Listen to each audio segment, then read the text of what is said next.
Subscribe right now because just when you thought the Cardi B, Offset, and Ice Spice drama couldn't get any more explosive, in steps Joe Rogan, yes, that Joe Rogan. And suddenly this messy breakup turns into a cultural think piece with millions of new eyeballs watching every move. Because one viral podcast clip later, what started as a private heartbreak for Cardi became a global spectacle dissected by MMA fans, political junkies, and every mainstream media outlet desperate to weigh in on hip-hop's wildest love triangle of the decade. And it all started when Joe opened his show. Not with aliens, not with testosterone levels, but with a deep dive on Cardi's lyrics, Offset's ego, and Ice Spice's come-up. And whether or not anyone saw it coming, one thing was clear. Cardi B had just gone from being a trending topic on Black Twitter to the centerpiece of America's most downloaded podcast. And Rogan, never one to tiptoe around drama, jumped straight in by asking the question every man's group chat has secretly been debating.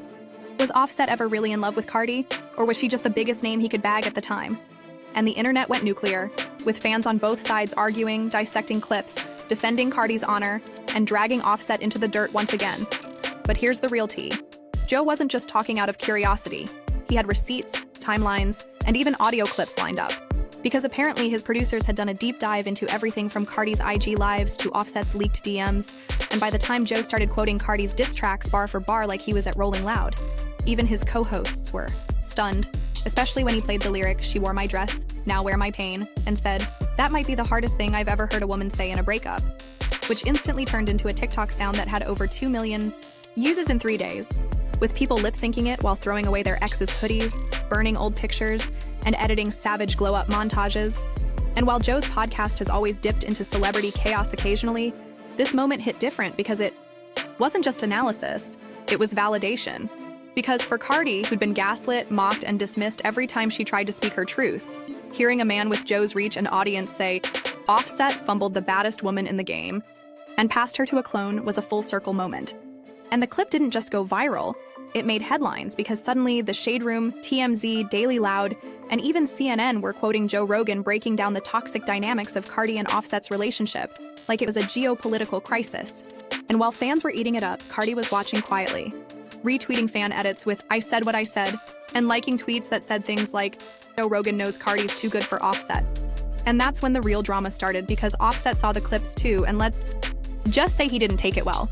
Because within 24 hours, he'd unfollowed Cardi again, deleted every post about their daughter, and went on IG Live ranting about clout chasers jumping in family business before throwing subs like "Dude's always got something to say until it's about they own girl," and fans instantly knew he was talking about Joe, but Joe didn't back down. He followed it up the next episode with a full panel of women, including female hip-hop journalists, who broke down how Cardi's pain represented a larger issue in music.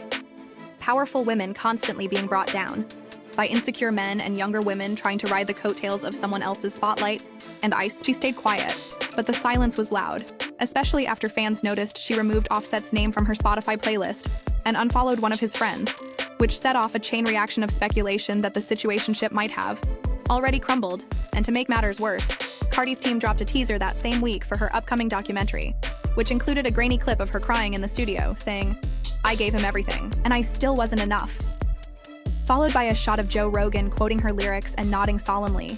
And that moment, edited like a Netflix true crime doc, hit fans in the chest because it reminded everyone that beneath the fame, the memes, and the gossip, this was a real woman dealing with betrayal at the highest level. And as the documentary climbed to #1 on streaming charts before even releasing, Offset tried to spin it again, posting photos with his kids, dropping vague captions like "Fun the real, not the real," and releasing a freestyle where he mentioned podcasters acting like prophets.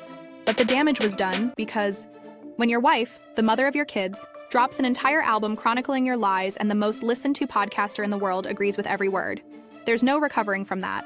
And while Cardi was doing press runs and gracing magazine covers, Joe was doubling down, posting a clip titled "How Offset Got Exposed by His Own Bars," breaking down how Offset's verses revealed his guilt long before Cardi dropped hers, pointing out lines in older Migos songs that now read like confessions in hindsight. And fans were shook, especially when Joe read one of Offset's old lyrics.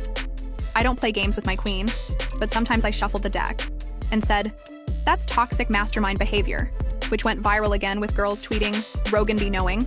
And by now, Cardi and Joe had unintentionally formed the most unexpected alliance of 2025, with her empowering hurt women with bars and visuals, and him breaking it all down for the masses like it's UFC fight footage.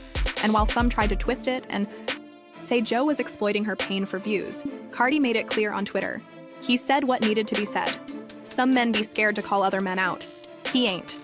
And that tweet silenced everyone, because Cardi wasn't just surviving, she was thriving. And the fact that her story was now being analyzed by every corner of the internet, from hip-hop, blogs to fitness influencers, showed how big the moment really was. And as Offset retreated into silence once again, Ice tried to do damage control, teasing new music that sampled one of Cardi's older tracks, but quickly got dragged for being tone-deaf, with fans saying, "You can't clone the queen?" And the comments were brutal, forcing her to turn off replies and step back from socials. And meanwhile, Joe Rogan's next few episodes started with Cardi lyrics as intro soundbites, with one opening on, "You gon' miss this wop when I'm gone," and Joe laughing like, "Man, she's not lying." And at this point, it was undeniable. Cardi had gone from rapper to cultural icon to walking case study in how to turn heartbreak into domination. Because she wasn't just living her truth. She was monetizing it, marketing it, and letting it fuel the next evolution of her career. And with Joe Rogan echoing her every word and the internet following suit, it was clear. Offset and Ice May have started the fire, but Cardi and Joe were burning down the whole forest. And if you think it ends here, think again. Because Cardi's next project is already being teased as a collaboration with unexpected voices. And fans are already speculating that Joe might narrate parts of her documentary or even appear in a surprise podcast episode, where Cardi finally gets to say everything without filters, without edits, and without fear. And if that happens, the internet might literally break, because nothing says full circle like the biggest female rapper of the decade teaming up with the biggest male podcaster in the world to close the book on one of hip-hop's messiest chapters. And if there's one thing you can count on, it's that Cardi B is no longer waiting for people to believe her. She's making sure they hear her loud and clear. So if you're still watching this video, hit that subscribe button, because this story isn't over. It's just beginning, and the next chapter might be the most unexpected twist yet.